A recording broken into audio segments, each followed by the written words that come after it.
Welcome back to day 26 of our 30 days of daily play challenge that we are nearing the end of. Right now we are learning the line and wash technique. I hope you were having fun with that yesterday. It's the best way to create cards for people and to just practice your watercolor swatches, which is ultimately going to help with that paint to water ratio.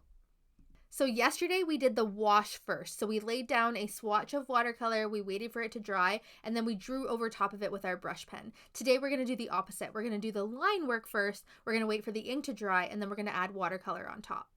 If you missed yesterday's video at all, the biggest thing to keep in mind is that if you are starting with the line first, which is what we're doing today, then you want to make sure that your ink is not water-based. So on the Tombow Fudenosuke brush pen, it says water-based pigment in the fine print here, but on your Sakura Micron, it says it's permanent ink for waterproof and fade-proof fine lines. Okay, so this is a waterproof pen, which means that we can draw anything we want, add water on top, and it's going to be perfect. So I have an example down here. This is actually from my first published book, my guided grief and keepsake journal called Forget You Not. And so these are Forget Me Not florals. You could try your hand at doing the same thing. Maybe you just want to do one bloom. So I'm going to try to, draw a version of that. I'm going to start with a little wonky circle in the center, and forget-me-not flowers usually have 5 petals, but that's not always the case. But today we're going to go with 5. They're slightly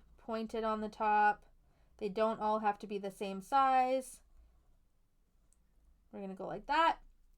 They usually have black in the center, and then they have a darker spot like this between the petals. So I'm just filling that in. Now, this is permanent ink, which means I could add watercolor to it right now and theoretically it wouldn't bleed. I always like to just give it a second before I go in with paint, and so that's what we'll do.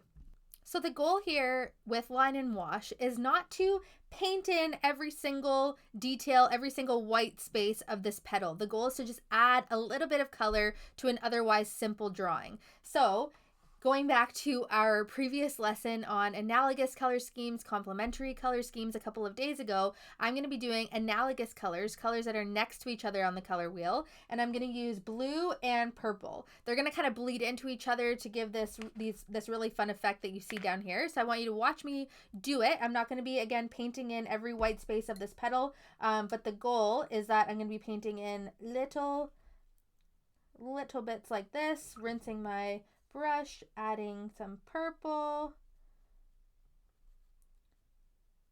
and just adding some color to an otherwise simple line drawing. Now, what would happen if I added the yellow center right now while the purple and the blue are still wet? That yellow is going to bleed into those cool colors, and it's going to make a muddy mess. So colors next to each other on the color wheel, it's kind of fun to see them bleed together, but I don't want yellow bleeding into my blue and my purple because that will not look great. So I waited for my paint to dry a little bit more, and I was careful not to touch any of the still wet colors, and I added that yellow center in there. Once this is dry, I can go back and add more detail with my line work with my pen, but for now, just to demonstrate, that's perfect. So if we wanted to keep experimenting, kind of similar to what we were doing yesterday, where we did the wash first and then we added the line work, you can experiment with painting that same floral, starting with the watercolor. So instead of starting with your line drawing, you could start with the petals. Again, very loosely. 1, now I'm going to do a purple 1, 2, switching back to blue. I'm leaving white in the center because I know I'm going to have to go back and do that after. 3, 4, and last petal. 5. And again, you'll notice the paint to water ratio. I can still see the white of the paper. I have a good transparency going on. So if your colors are really opaque or butter-like, just again, make sure that you go back to your mixtures and add more water. And if your paintbrush is dripping, tap that off so that you don't get puddles on the page. Now I'm going to go in with my yellow in the center. And look what happened. So those 2 petals were still wet. I wanted to show you what would happen there. and it's bleeding into the petals, and those colors don't mix very well together, but we're playing. If I want, I can take a thirsty brush. That's when you rinse your brush completely, you dry your brush completely, and it's thirsty, and you can lift off the color off the page. This kind of takes some trial and error. You can also use a paper towel to lift it off too.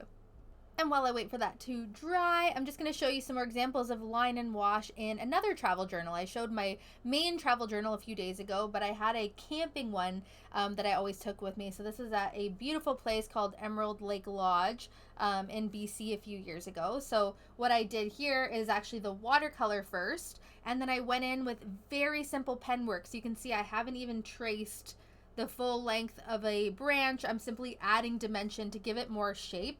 Same thing with these snowbanks and the shape of the actual lodge that we stayed in. So you don't have to be super prescriptive when you're doing line and wash. The goal is to just add a little bit of detail to an otherwise loose painting. The same thing with the canoe down here. And then I think I have one of our little red tent that I'll show you. Yeah, here it is. So in this example, I didn't do any line work on the trees in the background, but I did draw the details of our little red tent. It could be very tempting when you do the watercolor first to want to go in and very slowly outline the exact shape that you've created. But if you look at the example in your book, you'll notice that I've actually intentionally drawn outside of the lines. And I would encourage you to do the same here, even if it feels weird. So you're always pointing back to the center point, but you can leave white space around what you painted. You can even do broken lines. They don't even have to be fully connected. I find when I'm drawing, if I want to draw more loosely, I hold my pen up higher on the barrel. So very different than calligraphy where we're down here. If you want less control, you hold up here. So this yellow spot here is actually still wet, and I wanted to show you what happens when you touch your ink with watercolor that's still wet, because that is kind of what we were talking about up here.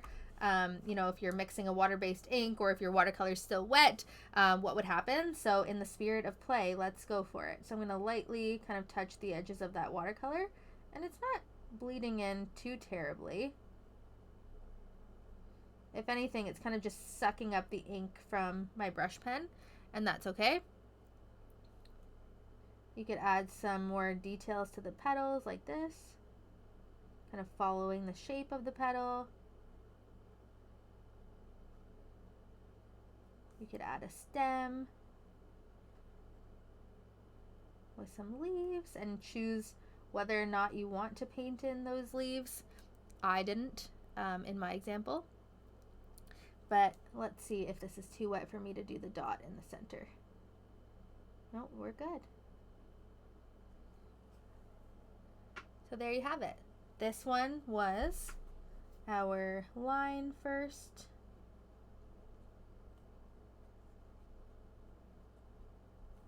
And this one was wash first. So keep playing with this and maybe even circle the one that you preferred and let us know in the chat which one you preferred. And that is you learning a brand new technique, line and wash, on day 26 of 365 days of art journaling. Tomorrow we're going to keep practicing line and wash. The next 2 days, actually, we're going to keep practicing line and wash. Remember to check the caption if you're interested in ways to keep learning with me beyond day 30.